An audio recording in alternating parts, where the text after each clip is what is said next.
오늘 함께 은혜 나눌 본문 말씀은 신약 성경 누가복음 15장 11절부터 24절까지 말씀입니다. 본문을 다 함께 읽겠습니다. 또 이르시되 어떤 사람에게 두 아들이 있는데 그 둘째가 아버지에게 말하되 아버지여 재산 중에서 내게 돌아올 분깃을 내게 주소서 하는지라. 아버지가 그 살림을 각각 나눠 주었더니 그 후 며칠이 안 되어 둘째 아들이 재물을 다 모아가지고 먼 나라에 가 거기서 허랑방탕하여 그 재산을 낭비하더니 다 없앤 후 그 나라에 크게 흉년이 들어 그가 비로소 궁핍한지라.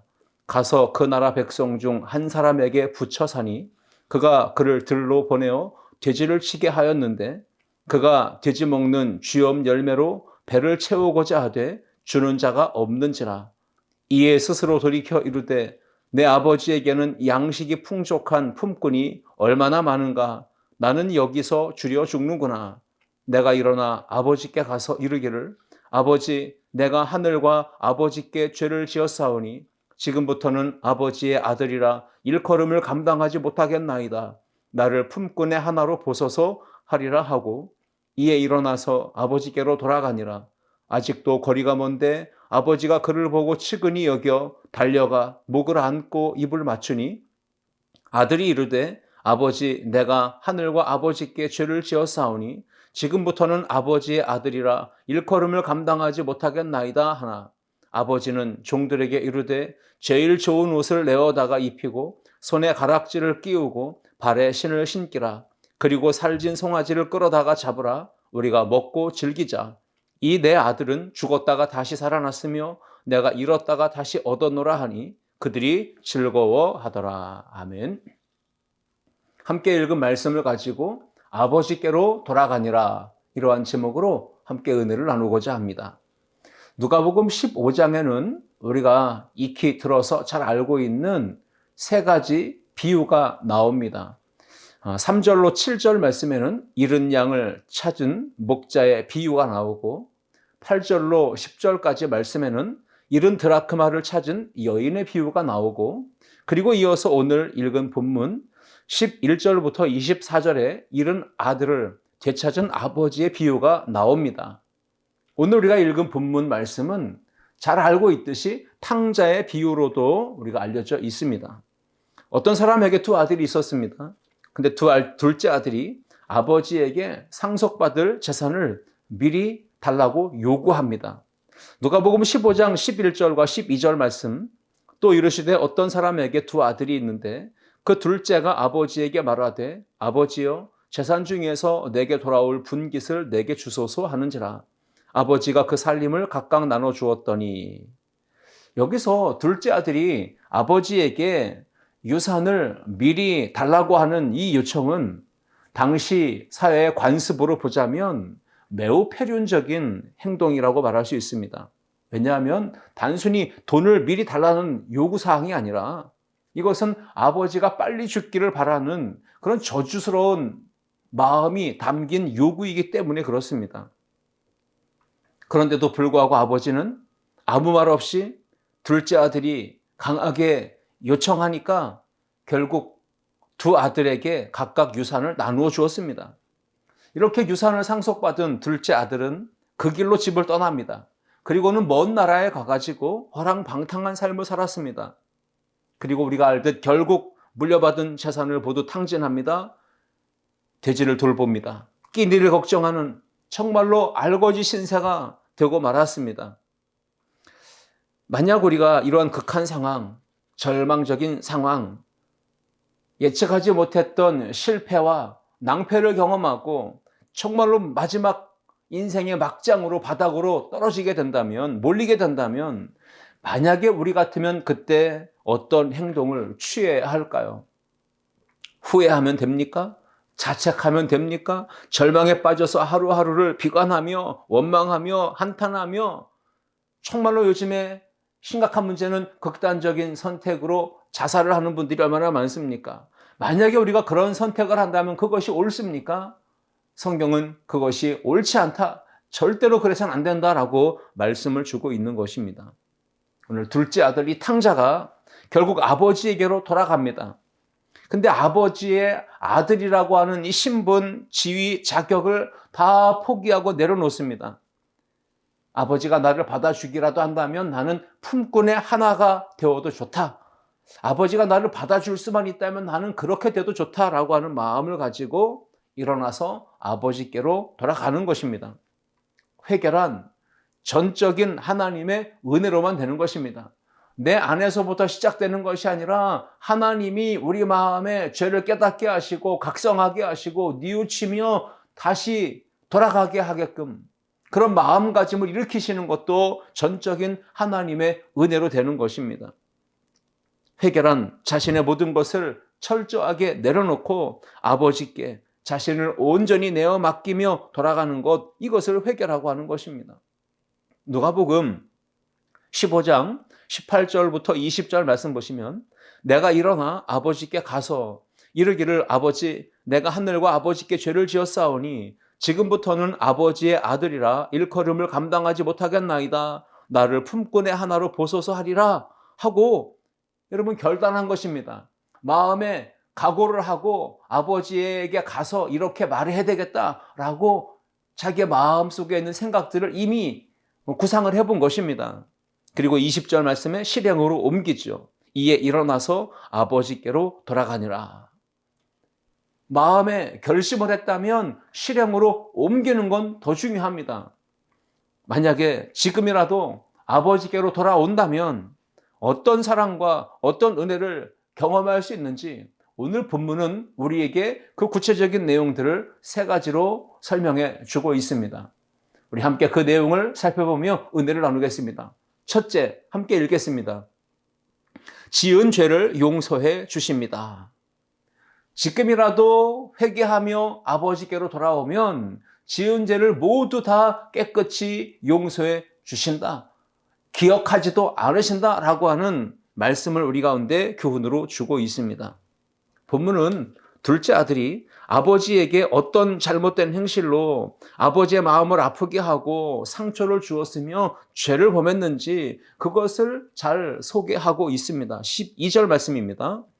그 둘째가 아버지에게 말하되 아버지여 재산 중에서 내게 돌아올 분깃을 내게 주소서 하는지라. 아버지가 그 살림을 각각 나눠 주었더니 여기서 내게 주소서 그라 이런 말씀은 헬라어로 도스모이라고 하는데 이것은 청원, 부탁하거나 요청하는 이런 정도가 아니라 명령적인 어투의 강요, 아버지에게 패륜적인 행동으로 못되게 구는 그런 요청을 말하는 것입니다. 내게 주소서. 구약의 율법에 신명기 21장 17절에 그 율법의 규정대로 차자로서 이 둘째 아들은 자기 분깃, 유산, 몫을 아버지에게 강요한 것입니다. 율법은 아버지가 죽었을 때 아버지의 재산 중에 3분의 2는 장자에게 그리고 나머지 3분의 1은 차자들의 몫으로 배정을 해 놓았습니다. 둘째 아들은 아버지의 품을 떠나 독립을 해서 마음껏 자유를 누리면서 아버지의 눈치 보지 아니하고 모든 걸 자기가 원하는 걸 다 해보고 싶었던 것입니다. 자, 둘째 아들은 유산을 물려받았습니다. 그리고는 오늘 성경이 기록하듯 며칠이 안 돼요. 아버지의 집을 떠나는 것을 차일, 피일, 나중으로 한참 뒤에 미룬 것이 아니라 즉각적으로 실행으로 옮겼다는 얘기입니다. 며칠이 안 돼요. 재물을 한 푼도 남겨두지 않고 모조리 다 긁어 모읍니다. 그리고는 근사한 계획을 세우고 멋진 자신의 미래의 그림을 그리며 앞으로 나아간 것이죠. 둘째 아들은 어떻게 됐습니까? 13절 말씀 보시면 그 후 며칠이 안 돼요. 둘째 아들이 재물을 다 모아가지고 먼 나라에 가서라고 하죠. 먼 나라로 갔습니다. 그리고는 어떤 생활을 했습니까? 허랑방탕한 삶을 살았습니다. 결국은 그 재산을 낭비하더니라고 했습니다. 시간적으로나 공간적으로 아버지와는 이제 두 번 다시는 만나지 않으리라. 이러한 정말로 불효자 같은 패륜적 생각을 마음가짐을 각오를 하고 아주 먼 나라로 떠나버린 것입니다. 먼 나라, 아주 먼 나라로 갔습니다.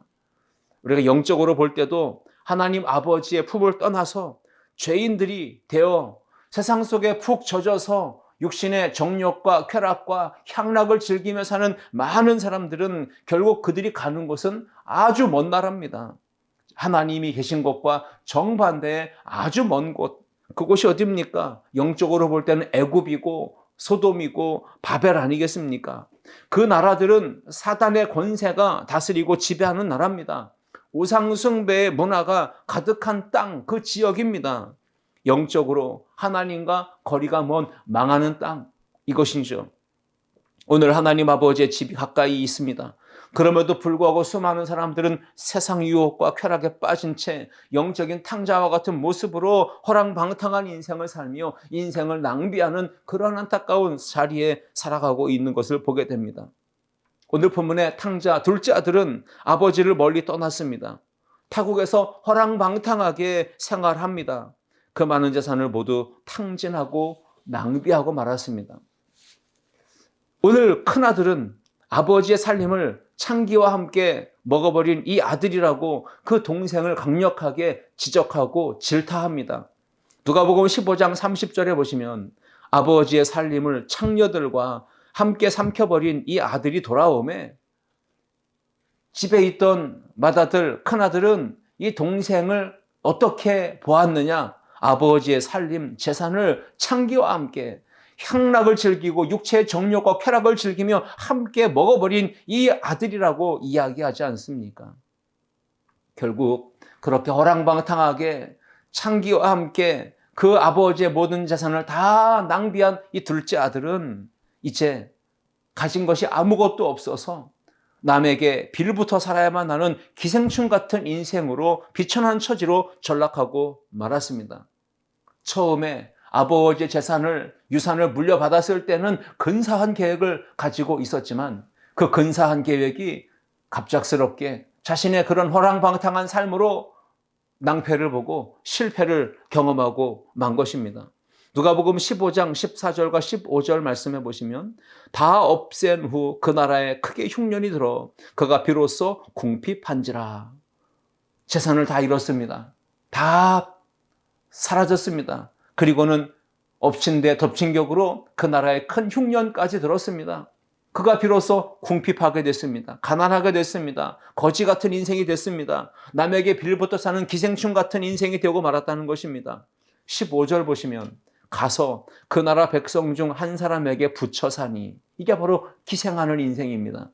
그가 그를 돌로 보내어 돼지를 치게 하였는데 아버지가 일평생 땀 흘려 피 흘려 그렇게 애쓰고 수고해서 모은 돈, 재산을 못된 짓 하는데 낭비하고 궁핍하게 되고 결국 기생하는 인생, 빌부터 사는 인생이 되고 말았던 것입니다. 모든 재산 탕진하고 알거지가 되니까 오라는 데도 없고 갈 데도 없고, 그때 돈 많을 때는 여자들이 달라붙고 친구들이 달라붙고 했는데 아무것도 없는 빈털터리가 되니까 다 떠나갑니다. 외롭게 혼자 덩그러니 남겨지게 된 것입니다. 돼지를 치면서도 배가 고픕니다. 돼지의 그 먹는 쥐염 열매라도 먹으면서 어떻게든 배를 채워보려고 하지만 그것조차도 주는 자가 없었다라고 성경은 기록하고 있습니다. 16절 말씀 보시면 그가 돼지 먹는 쥐염 열매로 배를 채우고자 하되 주는 자가 없는지라. 모든 사람이 다 등지고 외면하고 떠나버렸습니다. 도와주는 손길이 다 끊어져 버린 것입니다.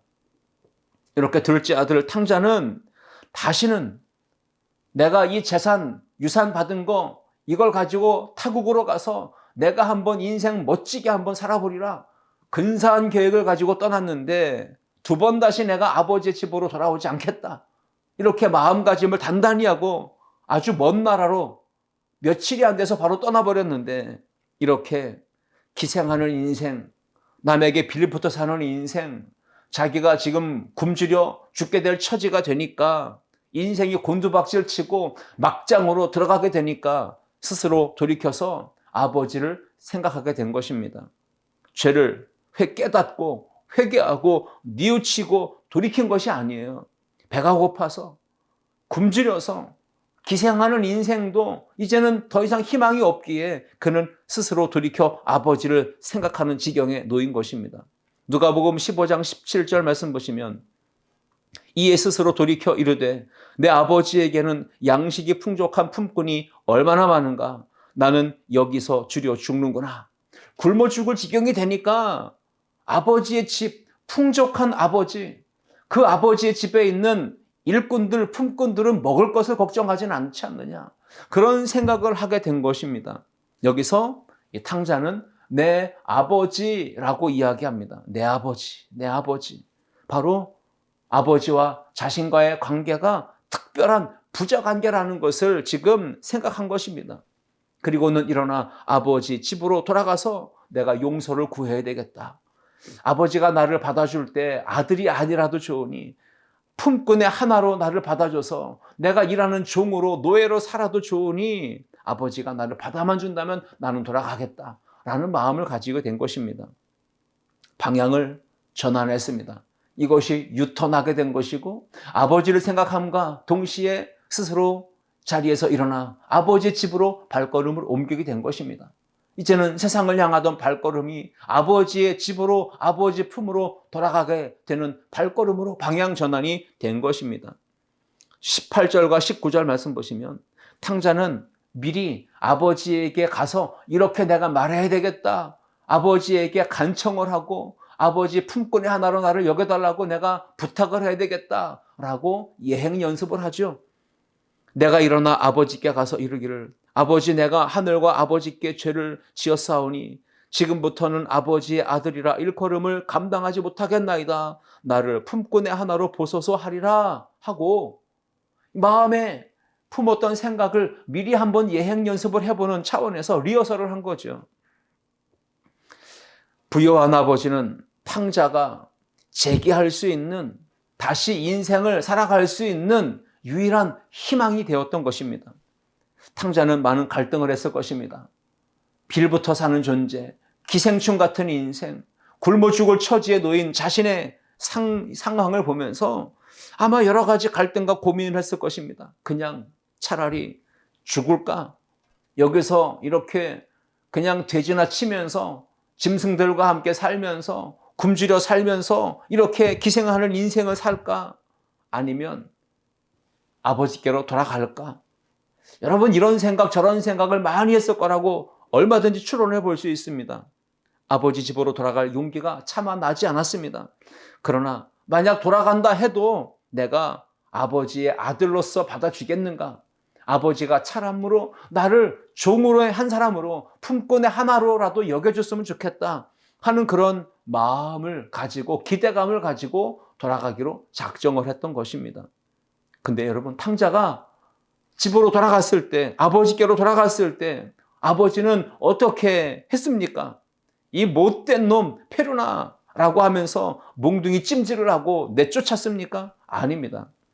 아버지는 아들을 용서했고 사랑으로 맞아주었고 그 아버지의 모습에 아들은 깊은 감명을 받고 자기가 어떤 죄를 지었는지 어떤 아버지에게 상처를 주었는지 비로소 그것을 깨닫고 회개하게 된 것이죠. 여러분 이러한 것이 전부 다 하나님의 은혜로 되어지는 사건입니다. 누가복음 15장 20절 말씀 보시면 아버지의 모습이 나옵니다. 이에 일어나서 아버지께로 돌아가니라. 아직도 거리가 먼데 아버지가 그를 보고 측은히 여겨 달려가 목을 안고 입을 맞추니 마중 나간 아버지의 모습은 둘째 아들을 잊지 않고 있었다는 것을 보여줍니다.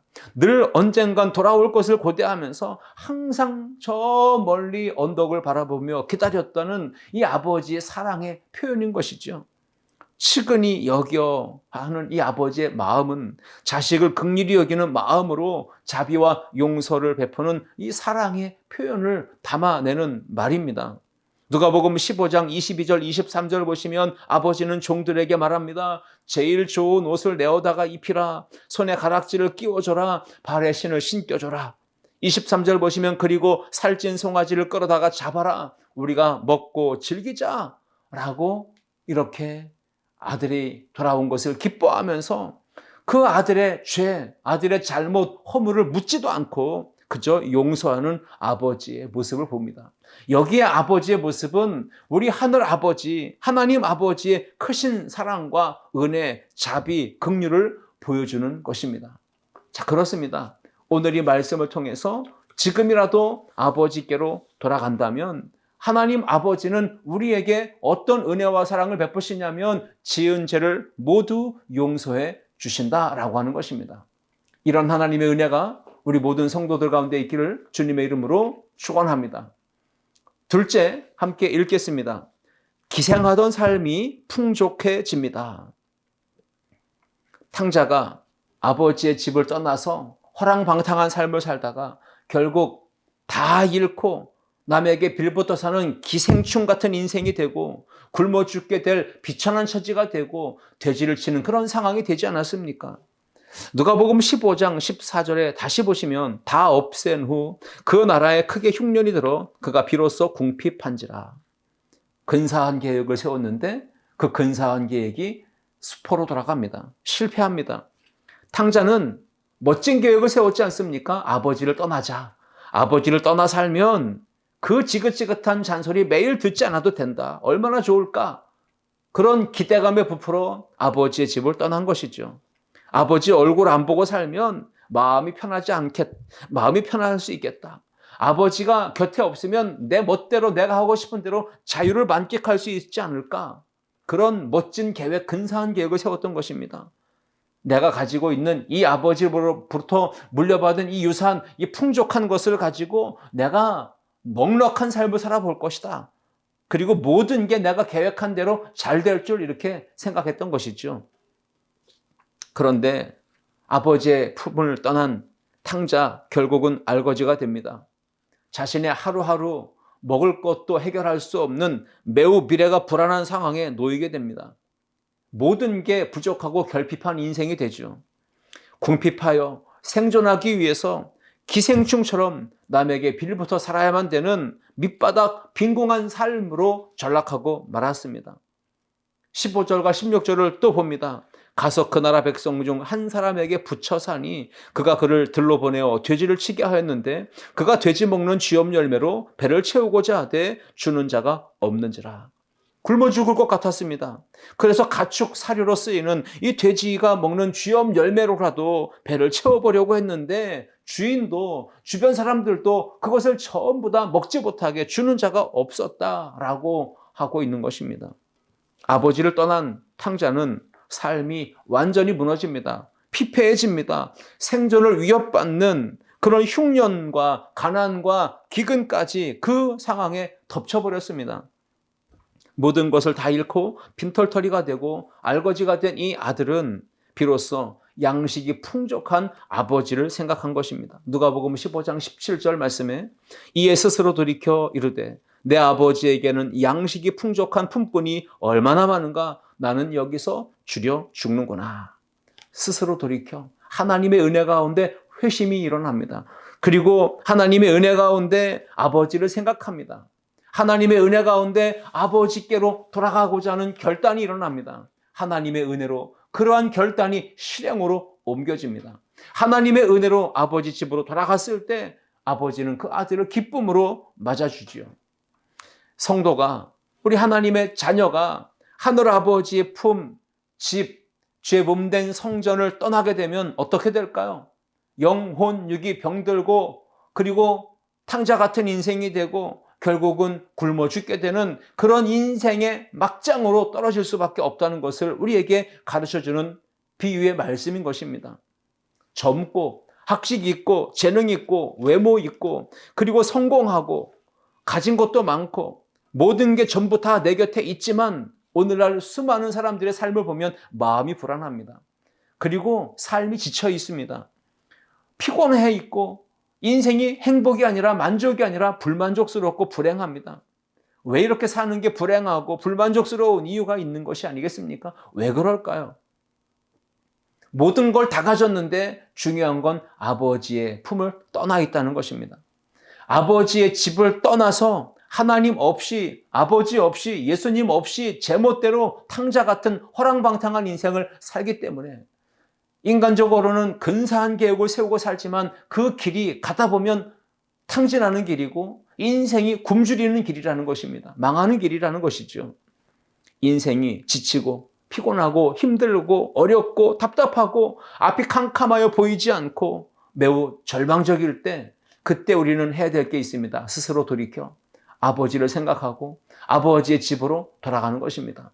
오늘 우리 가운데 하나님 아버지를 생각하고 돌이켜 돌아가는 그런 놀라운 은혜가 우리 가운데 임하기를 주님의 이름으로 축원합니다. 그때 하나님 아버지는, 오늘 탕자의 아버지는 아들의 죄를 묻지도 따지지도 않고 무조건적으로 안아주고 받아주고 그리고 입을 맞추고 용서하고 품어주었던 것을 보게 됩니다. 우리가 하나님 아버지의 품을 멀리 떠났고 타락한 세상에 푹 빠져서 탕자같이 방황하며 죄 가운데 살면서 황폐해진 인생, 피폐해진 인생을 가지고 하나님을 생각하고 돌아온다 했을 때 하나님 아버지는 진심으로 회개하며 돌아오는 그 탕자 같은 우리를 모든 죄를 용서하실 뿐 아니라 기생하던 그 굶주린 인생이 풍족함을 얻도록 모든 것을 다시 은혜 가운데 채워주는 좋으신 하나님이신 것을 우리에게 말씀하고 계십니다. 그렇습니다. 늦지 않도록 지금이라도 괜찮습니다. 더 늦기 전에 빨리 회개하고 아버지 품으로 돌아오면 용서하시고 품어주시고 새로운 삶을 살아갈 수 있는 기회를 허락하여 주실 줄 믿습니다. 기생하던 삶이 풍족하게 되는 건 기적입니다. 하나님의 은혜입니다. 탕자는 넉넉하고 풍족한 아버지 집에 있는 품꾼들이 양식 걱정 없이 일하면서 생활하고 있는 그 모습을 부러워하는 정도까지 간 것이죠. 품꾼들은 양식이 지금 풍족하게 생활합니다. 그런데 자신은 아버지의 품을 떠나 있으니까 아버지가 가진 그 풍족함의 은혜를 조금도 누릴 수 없다라고 여긴 것입니다. 기생하고 빌부터 살던 그 탕자가 회개하고 아버지께로 돌아와 제일 먼저 경험한 아버지의 사랑과 은혜는 뭘까요? 풍족함입니다. 그 풍족함의 은혜를 돌아가니까 누리게 되는 것입니다. 하나님 아버지 품으로 돌아온 탕자는 의식주, 먹을 것, 입을 것, 마실 것, 잠잘 것 걱정하지 않는 삶의 평안, 안정, 풍족함을 누리게 되는 것입니다. 오늘 우리가 하나님 아버지가 기다리고 계십니다. 그 아버지의 품, 아버지의 집으로 돌아가야 합니다. 사랑으로 용서하시는 분, 우리를 따뜻하게 품어주시는 분, 우리의 아픈 마음을 위로해 주시는 분, 지치고 상한 그 인생을 보듬어서 새롭게 용기를 부어주시는 분, 모든 것을 넉넉하게 풍족하게 아낌없이 채워주시는 사랑의 하나님 아버지 품으로 돌아가는 귀한 은혜가 우리 가운데 있기를 주님의 이름으로 축원합니다. 지금이라도 아버지께 돌아가면 아버지는 어떤 은혜와 사랑을 우리에게 부어주실까요? 셋째, 함께 읽겠습니다. 회복의 은혜를 부어주십니다. 찬송가 525장에 돌아와 돌아와라고 하는 찬양이 있습니다.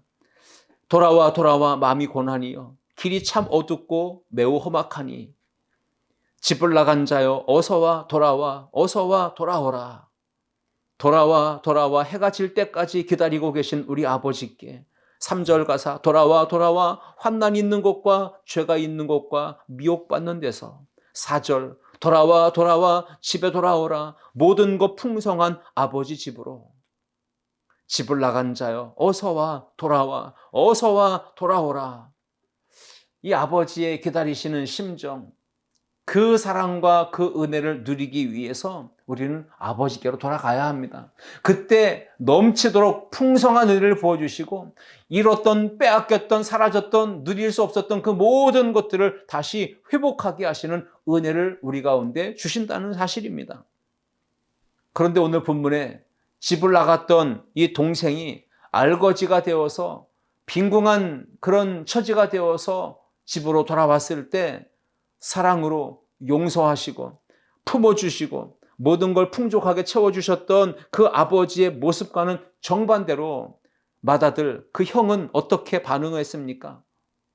동생에게 사랑을 주고 용서를 주고 모든 걸 풍족하게 하고 넉넉하게 모든 걸 회복시켜주는 그 아버지의 모습을 보며 이 맏아들 형에게는 섭섭마귀가 들어갔어요. 뿔이 잔뜩 났습니다. 화가 나서 아버지에게 이렇게 따집니다. 15장 29절과 30절에 보시면 아버지께 대답하여 이르되 내가 여러 해 아버지를 섬겨 명을 어김이 없거늘 내게는 염소 새끼라도 주어 나와 내 벗으로 즐기게 하신 일이 없더니 아버지의 살림을 창녀들과 함께 삼켜버린 이 아들이 돌아오매 이를 위하여 살찐 송아지를 잡으셨나이다. 이렇게 아버지에게 속의 마음, 화가 나고 분한 마음, 억울한 마음, 그것을 토로했습니다. 여기서 살찐 송아지를 잡았다고 하는 것은 아버지가 집을 나가서 호랑방탕하게 재산 탕진하고 돌아온 이 둘째 아들, 이 탕자를 아주 사랑으로 기쁨으로 받아주었고 그 아들을 위해 큰 잔치를 배설했다. 성대한 파티를 열었다라고 하는 것을 보여주는 것이죠. 살찐 송아지를 잡았다는 뜻이 그런 것입니다. 아버지는 물질이 아깝지 않습니다. 매우 가치 있는 것도 조금도 아끼지 않고 넉넉하게 쓰면서 그 아들이 돌아온 것을 매우 기뻐했고 큰 잔치를 열어서 함께 먹고 즐기자고 했던 것입니다. 그런데 맏아들의 생각은, 형의 생각은 아버지의 생각과는 완전히 달랐습니다. 혈육이지만 형제는 시기할 수 있는 상대고 경쟁할 수 있는 상대라는 것을 우리에게 보여주는 대목입니다. 아버지와 아들의 관계는 그저 사랑의 대상이고 용서의 대상이고 돌봄과 보호의 대상이지만 절대 아버지와 아들의 관계는 경쟁하는 관계가 아니라는 것을 보여주죠. 아버지는 이렇게 집 떠났던 탕자가 무사히 살아서 돌아온 것만으로도 너무 기뻤습니다. 만족했습니다. 행복했습니다. 그래서 살찐 송아지를 잡으며 큰 잔치를 베풀었던 것입니다. 아버지는 둘째 아들이 자기가 물려준 재산을 다 탕진하고 빈털터리로 맨손으로 빈몸으로 알거지가 되어 돌아왔지만 그 아들에게 모든 걸 다시 회복시켜 주었던 것입니다. 22절 말씀 보시면 아버지는 종들에게 이르되 제일 좋은 옷을 내어다가 입히고 제일 좋은 옷은 예복과 같은 것입니다. 그 아들의 신분에 걸맞는 옷을 입혀줬다는 것이죠. 돌아가기만 하면 제일 좋은 옷, 신분을 회복시킵니다. 아들의 지위를 회복시켜 주신다는 것이죠. 손에 가락지를 끼우고 여기서도 아들의 자격, 인정해 주는 겁니다. 그 아들로서의 자격을 회복시켜 주는 것을 말합니다. 거기다가 발에 신을 신기라 했습니다. 호랑방탕한 인생 살다가 알거지가 되어서 굶어 죽을 지경이 되어서 돌아온 이 둘째 아들은 정말로 좋은 신을 신고 있지 못했습니다. 이제는 그 아들의 발에 신을 신기라고 하는 말은 아들로 인정되는 신을, 좋은 신을 신겨 주었던 것입니다. 이렇게 아버지의 그 사랑은 죽었다가 돌아온 그 아들에게 못 줄 것이 없다는 것을 보여줍니다. 24절 말씀 보시면 이 내 아들은 죽었다가 다시 살아났으며 내가 잃었다가 다시 얻었노라 하니 그들이 즐거워하더라. 이렇게 큰 기쁨이 아버지에게 있습니다. 그 기쁨으로 모든 걸 회복시켜 주었다는 것입니다. 아버지께로 돌아오기만 하면 모든 걸 회복시켜 주신다고 합니다. 오늘 저와 여러분이 하나님 아버지의 집으로, 아버지의 품으로 회개하고 돌아오면 풍족함을 누리게 하시고 모든 걸 다시 회복시켜 주시는 은혜가 우리 모두 가운데 있게 될 줄 믿습니다. 지금이라도 더 늦기 전에 회개하고 뉘우치고 우리를 여전히 기다리고 계시는 아버지 품으로 돌아오게 되면 자녀의 신분, 아들의 신분, 지위와 특권을 모두 회복시켜 주실 줄 믿습니다. 탕자처럼 하나님의 품을 떠나 멀리 타락한 세상으로 나갈 수도 있습니다. 완벽한 신앙인이 어디 있겠습니까? 잘하다가도 삐끄덕거릴 수 있고 흔들릴 수 있고 넘어질 수 있고 잘못된 길로 들어갈 수도 있습니다.